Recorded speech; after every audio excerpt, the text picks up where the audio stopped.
Kasi tao to ni Tambaluslos eh. O, pakinggan mo. Sa mga isa may mga nagpaparatang sa akin dyan na palimbing na daw ako, bumaliktad na daw ako. Hindi pa ako bumabaliktad, mga kaibigan.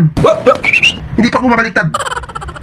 Para po sa kalinawan, itong putang ina tong si Banat Bay na sinasabing tao na daw ako ni Speaker Romualdez, tao na daw ako ng Malacanang. Madali pong sabihin yan. Madaling sabihin yan.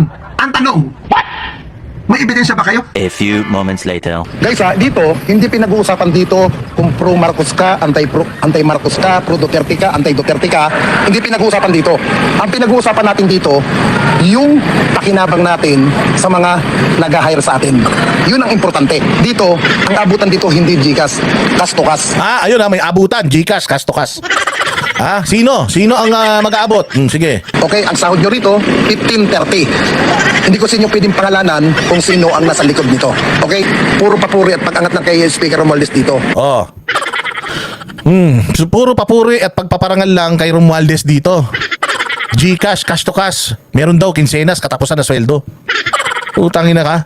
Tapos kung makapagsalita na, kala mo ang linis-linis. Tangin naman lumapit yung amo mo rito sa kalbo na to. Inanto mo yung ashtray yan. Tao na daw ako ni Speaker Romualdez, tao na daw ako ng Malacanang. Madali pong sabihin yan.